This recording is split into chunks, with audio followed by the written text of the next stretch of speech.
Grabe, parang dili na makaya psychologically and physical kasi, when you travel, guys,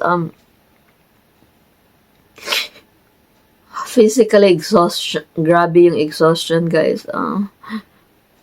Tapos pinagsungitan pa ako nung mga babae doon. Good morning, Waikiki! Ito na po yung bagong hotel namin. And this is courtesy of my beloved Manang Nodi. Nag-insist siya na siya yung magbabayad ng hotel stay namin dito kasi napakamahal. Kaya, nakasave po ako.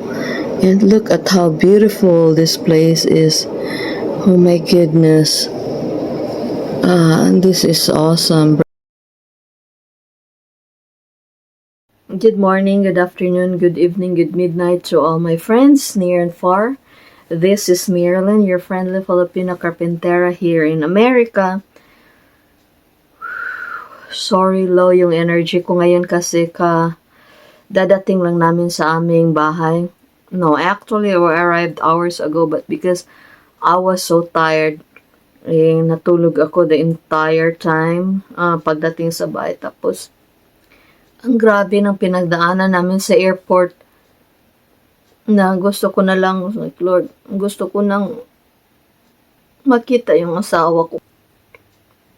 Grabe yung nadaanan namin sa airport. First and foremost, yung paa ko is because of our long time sitting down on the plane, nag-swell yung body fluid ko, nagpunta sa tiil ko, sa feet ko. Yan po yung itsura ng tiil ko. Actually, it's like 1 or 2 inches fatter kaysa compared sa original chicken legs ko. Tapos tingnan nyo yung marks na parang wala siyang, napaka-dry talaga niya. Parang yan yung cause ng biri-biri. Tapos pag i-pinch mo siya, hindi babalik sa original form yung paa ko. Ang sakit-sakit talaga. Kaya nag-swell siya, and we were always on the go. Like, I was always driving, and yung drive pa namin is jeepney.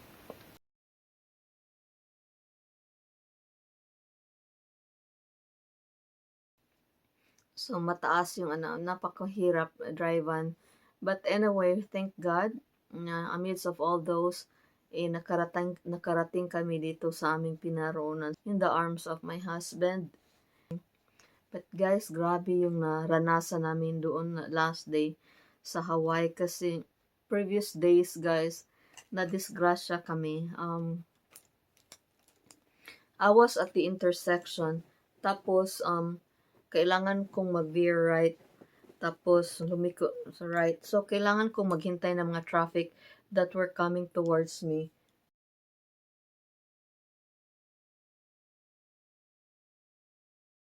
Before I could move. Tapos while waiting, yun, sindak na lang kami nung nauntog yung mga ulo namin kasi pala sa likod namin may rear end sa amin. So, yung mga bata sumisigaw na sila, oh my God, Tapos, Auntie Marilyn, stop! Like, we need to take picture. You need to talk to that person, blah, blah, blah, blah, blah. He needs to pay for the damage, blah, blah, blah, blah. Yung kinakabahan ko is dahil rental lang yung car na ginagamit namin, yung jeep na ginagamit namin. So, kinakabahan talaga ako. Although, it was not my fault. So, ang sabi nila, I will take picture of the car that bumped us. Yung mga ganun-ganun. Nataranta talaga sila. I think it was their first time na na maaksidente, na mabanggaan. So, I went out and then, yung bata, yung tao na nasa likod, nakabundol sa amin sabi niya, are you okay? Are you okay? Parang nawala yung ko ba, anxiety ko na. Sabi niya, are you okay? Oh my gosh, I'm so sorry. I'm so sorry. So sorry po talaga. Hindi ko po sinasadya. Sabi niya, are you okay? Is everybody okay? Sabi ko, okay lang. Kaya lang yung car ko. Pagtingin ko sa car, guys, yung nabundol pala niya, yung ligid. Ano ba yung ligid sa Tagalog? Wheel ba? Sabi niya, buti na lang may gulong sa likod ng jeep, yun yung nabundol ko. So, Instead na magalit ako na, "Oh, okay, wala naman palang ano, na damage." So, yun, sabi ko, it's okay." Takot na talaga siya, sabi niya ano, "Okey lang ba silang lahat?" Sabi ko, it's okay, walang problema." Nanginginig siya guys, tapos kinuha ko yung kamay niya, sabi ko, it's okay, nobody got hurt, tapos walang nadamay sa sakyanan, it's okay, relax, nobody died." Sabi niya, "Thank you so much." Kinakabahan tingnan yung kamay ko, oh, tapos sabi ko ano, "Wag ka na, anong pangalan mo?" Sabi niya, "Cody." "Cody, wag kang mag-alala, okay? Relax, and hey, can I pray for you?" So yun, sinabi ko, "Lord, salamat at walang na-damage, nasaktan sa amin, tapos please be with us." So yun, and then after that, I said, "God bless you." Sabi niya, "God bless you too."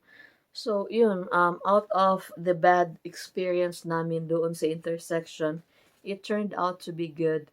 And we thank God kasi walang nangyari sa amin. Kaya love talaga kami ni Lord ito.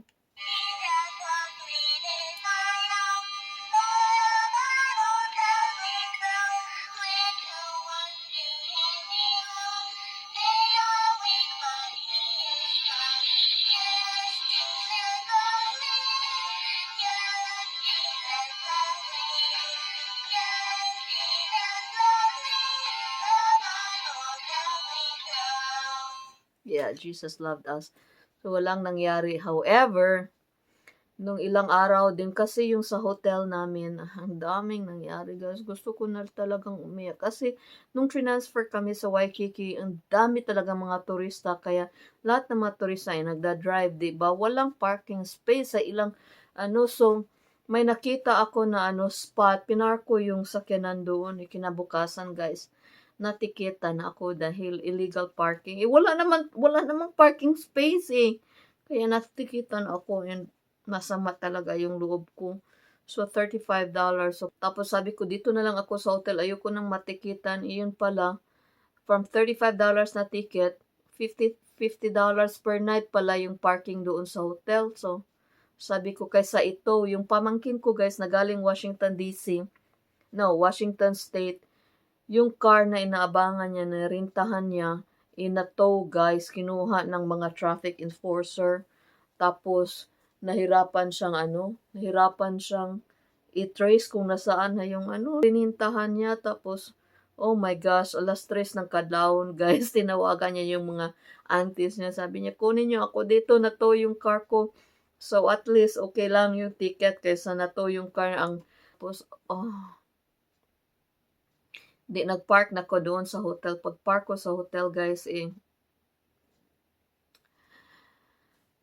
ang liit-liit ng parking nila. Malaki yung jeep na drive ko. Kaya pag-park ko doon, yung gilid ng jeep na na scraping, sa bungbong, sa dingding na semento. Like, oh my gosh! Pagtingin ko, taranta na naman yung pamangkin ko. Pagtingin niya, Auntie Marilyn, na damage yung sakyanan. So, yun. Parang, my gosh, takot na takot ako. Magkano kaya yung damage ko dito? Magkano kaya yung babayaran ko dito? And then,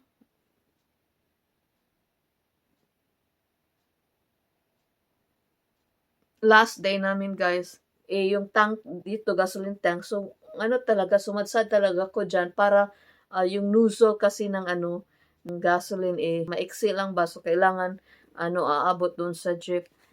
Okay na-fill na ko ng gasoline. Tapos pag alis ko guys, nasadsad na naman yung sasakyan. So, takot na talaga ako. So, may pinara akong na mama na naggasolina. Sabi ko, "Hey man, can you please help me? I don't know how to drive. Hindi ako marunong mag-drive paalis ng sakyanan. Can you please help?" So, yun, yung lalaki, sabi niya, "Oh my gosh, ang damage, may damage." Sabi niya ganun. Tapos, sige na please, mga mabait yung mga tao doon sa Hawaii. Grabe sila ka-gentle. Sabi niya, "Okay, I will drive." So, yun, ginive niya. So, naalis na. May gas-gas na naman. And nung sa the night before, doon sa hotel, di matakot na akong mag-backing kasi nakagano na yung dingding nagkagano na sa car. So, pag mag-back ako, the more na masagasgas, tinawag ko yung security, please help us. Security ng ng hotel, help us. Tapos, sabi na security na hindi kami allowed na mag-drive ng vehicle kasi pag nasira kami kami may liability. But towards the end na gusto ko na talagang umiyak. So sabi niya, sige, okay na, na-solve na. So pag the next day continuation, pagdating namin sa airport, nawala pa kami. So late na kami. Tapos hinanap namin yung rental car return. Hindi namin mahanap. Finally, na-surrender na akong. Tinawag ko na naman yung aid doon sa rental car. Sabi ko, man, can you please, where is the return of the car? Sabi niya, doon, banda doon. Sabi ko, can you please drive us? Like, malapit na kaming maiwanan ng aeroplano. Please drive us there. So, yun. Denied niya. So, grabe, maraming mga angels. If you show kindness to people, like, I showed kindness to the guy who bumped us. Dami din yung return. Grabe din yung return. May nag-help din sa amin doon. Bayad na ng gas-gas na sakyanan, damage ng sakyanan. Sabi kong, paano ba to? Nagasgas yung sakyanan nyo. Sabi niya, okay lang, ganun talaga kasi maiksi yung mga, very comforting siya. Salamat Lord. Tapos sabi niya, okay lang kasi maiksi talaga yung mga parking lots dito. So sabi ko, uy, i-gentle mo naman yung pag-report mo dyan ha, na kung anong nangyari. Sabi niya, okay, I will do it my best. Sabi niya, magkano ba yung bayad ng damages ng car? Sabi niya, tingnan natin. Naku, ilan kayang $100? Purdoy na talaga ako dito sa Hawaii kasi napakamahal talaga. Sabi ko, may insurance ako, kumuha ko ng insurance just in case. Oh, sabi niya, may insurance ka pala. Oh, okay. Then, you don't have to pay. So, salamat, Lord. Yung kapatid ko, she's not feeling well.